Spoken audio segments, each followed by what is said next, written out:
in a place and we acknowledge publicly that we do not have a community because we are not capable of acting as a community, but what we have is a school for learning how to have a community. Because that's what we really need.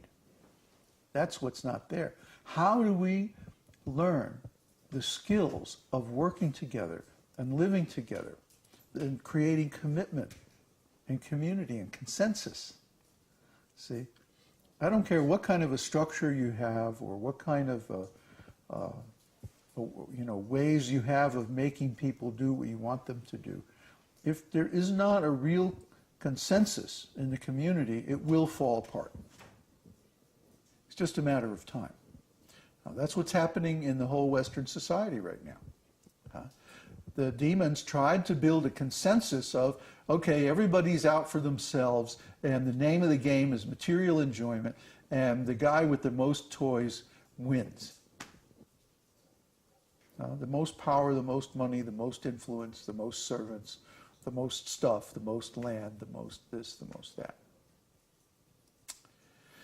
But as you can see, that doesn't really generate community. What it generates is a bunch of people running around competing with each other. And that's not very nice to live in. In fact, it's a mess because you're constantly fighting against other people. And there's no sense of relationship. So what we have to do is build the skills that allow us to have nice relationships with all different kinds of people.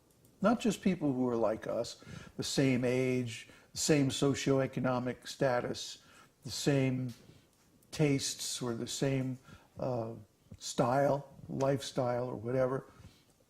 No, that's bogus community. That's hiding from community. I'm hiding from community by just being around people who are similar to me. That's not really community. Real community means I can relate to anybody in a healthy, positive, enjoyable way because I know who I am, I know who they are, and we can establish a relationship. Now, there is a technology in the Vedas that's given for that. It's called varṇāśrama-dharma. So that means you have to accept a varnashram designation. Your sense of identity in the social context has to be based on your occupational division, the varna, and the spiritual division, the āśram. Then you can codify or systematize a whole set of relations with other people in the same system. You see? But without that system, without that context, here we go again, without that context, the meaning of the individual is always unclear. The actual identity of the individual is always a matter of guesswork. And of course, rascals are going to exploit this, take advantage. So there's so many reasons why varnashram is a good idea. And actually, varnashram exists everywhere. It's natural. I mean, everywhere you go in the world, there are people who are priests or intellectuals. There are people who are administrators or kings or warriors. There are people who are bankers and farmers and tradesmen. And there are people who are servants or who are like artisans or craftsmen or laborers. Those four divisions of human society exist everywhere. All we're doing is giving them a name and saying, look, there's this one, this. Brahmana, Kshatriya, Vaishya, Shudra. Well, what's the problem with that? That's not the caste system. The caste system is something different. The caste system means you're born in this kind of family and that's going to be your job and that's it. There's no further discussion. But the Varna system is a meritocracy and it's based on the kind of work that a person's actually suited for. Why trap somebody in a job that they're going to hate for their whole life when you could simply take them out of this bucket, put them in this bucket over here, and they have some occupation that they love. They can make their own decision, or even better, they can get help from the brahmanas who give them different kinds of tests and determine what kind of person they are. Astrology, Jyotish, is very easy to tell. So, it's not really difficult. But what's lacking in today's world is the political will to do this. We saw this in ISKCON. Because if I don't like my position in this society, I can just walk out the door. I can vote with my feet, I can go away, and I can live however I want to. So there's no need to, or no, how can I say, there's no compelling reason to accept the authority of the group. To work in a group, you have to accept authority. It's just the way it is. That's the thing about groups. Somebody's in charge and somebody else has to follow. So if you're a leader, you have to be qualified. And that's another thing that's wrong with society today. The leaders aren't qualified. They're cheaters. So in Vaishnava society, if the same thing goes on, then why even bother changing? The leaders are also cheaters. Huh? So if they're cheaters in the temple and they're cheaters outside, then what the heck? I might as well live outside, and at least I get cheated in the way I want. So the whole thing breaks down at that point. So we have to have qualified leaders. That means they have to be properly trained. That takes a long time. There's no shortcut. You can't just, put some white clothes and some beads on a guy and paint some tilak on their face and okay, you're a brahmana. No. It takes a long time. It takes years to train someone to be a brahmana. Even if they have the qualification, even if they have the nature of a brahmana, it still takes, 10 years or so, 20 years maybe, to train somebody up to actually act as a brahmana. What does a brahmana do? He's a teacher. He's a teacher, he performs religious ceremonies, and he guides and counsels people how to live a fulfilling and highly spiritual life. You don't get to do that overnight. Even if you have the talent, it has to be developed and trained.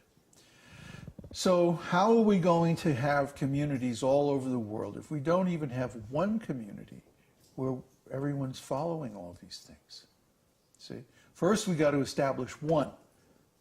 Then we can go out and establish more. It makes sense to talk about establishing more.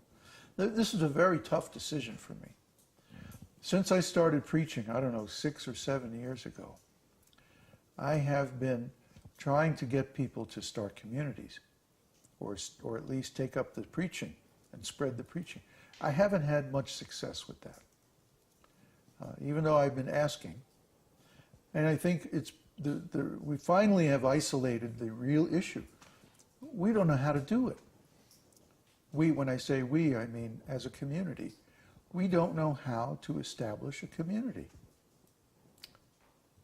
So that means that training has to be there, and that training can only happen in person. It can't happen online. Yeah, we can get together online and we can talk about philosophy and we can encourage individual practices. But as far as making communities, no, that takes physical presence. Somebody has to come here, like the devotees who stay with us here have made so much advancement in such a short time. But we see the devotees out there who are going it alone are making, they're making progress, but it's a struggle. They get a lot of static from people around them. There's resistance. There's contrary influences. Can I get something to drink? And they have to constantly, they deal with the stress of supporting themselves and, so many problems. So really what we need is a residential training school. And so that means we have to make one. And really the only place in the world that we can afford to do that right now is India. And India also has other advantages as well.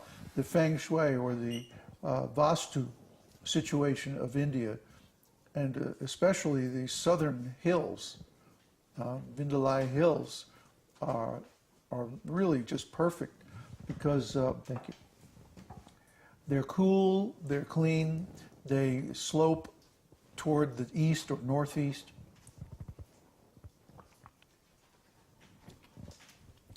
There's a lot of Vaishnavas there, a lot of Brahmanas. Vedic culture is still being practiced. It's popular. It's the majority culture. So, if we're entering a time, which I believe we are entering a time of tremendous change and chaos even, then it makes sense to be surrounded by Vaishnavas because, Krishna says, I protect my devotees. Paritranaya sadhunam. I protect the devotees, the sadhus. That's why Krishna descends to this planet. And right now he's descended as his holy name. So we want to find that place where people are chanting the holy name of Krishna. And follow